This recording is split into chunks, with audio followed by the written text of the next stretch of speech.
Preoperative Assessment, the Gatekeeper's Duty, Mastering Preoperative Assessment. Imagine you are the surgical resident on call, and you have just listed a 70-year-old gentleman for an elective hernia repair.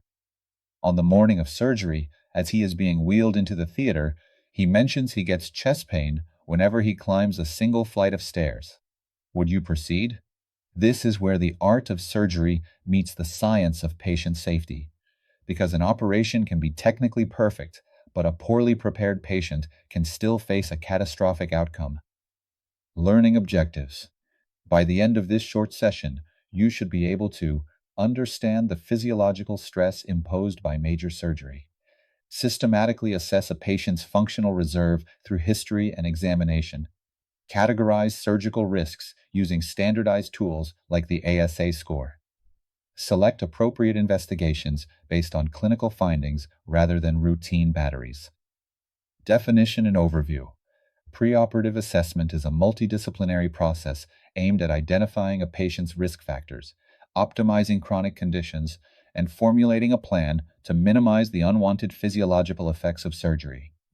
The stress of major surgery can increase a patient's oxygen demand by up to 40%. Our goal is to ensure the surgical stress does not exceed the patient's functional reserve. Etiology and Pathophysiology. Why do we worry? Surgical trauma triggers a systemic inflammatory response. This includes cytokine release and endocrine responses, the stress response. Hypercoagulability, increasing the risk of DVT/PE. Fluid redistribution between compartments. A thorough assessment helps us predict how a patient's heart, lungs, and kidneys will handle these predictable changes. Clinical features. The assessment. 1. History. Focus on functional capacity. Can the patient climb 2 flights of stairs without stopping? If not, their perioperative cardiovascular risk is significantly higher. Always document a full drug history and any history of succinylchoanal apnea or difficult intubations in the family.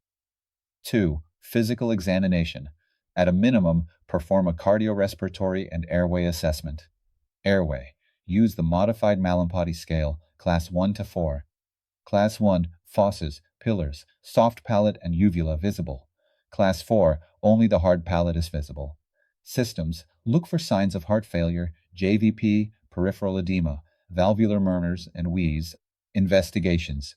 Never order routine tests for everyone. Follow the NICE guidelines.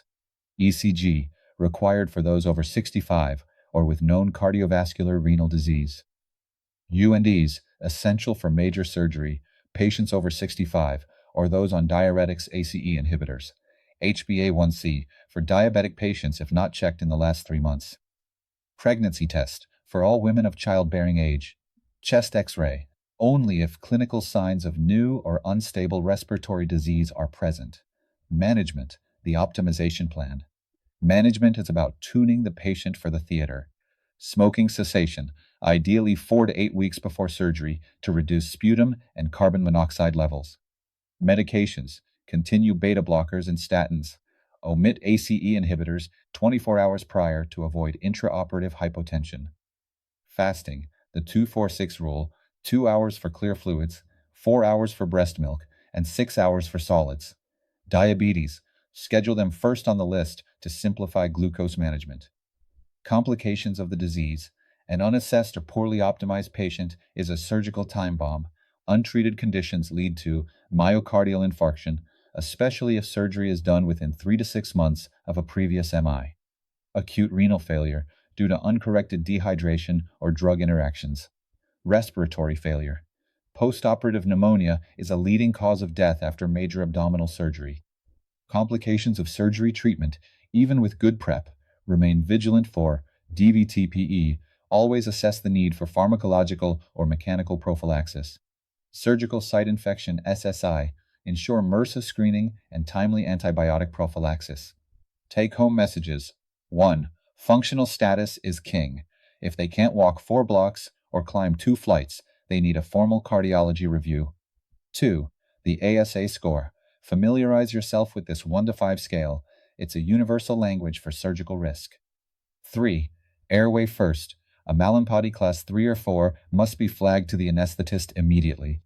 4. Blood pressure. Ideally, surgery should be postponed if BP is greater than 160 over 100 millimeters mediarch until it is controlled. In summary, preoperative assessment is not just a form-filling exercise. It is your opportunity to pre-habilitate the patient, anticipate hurdles, and ensure that the only surprise in the operating theater is how smoothly the case goes.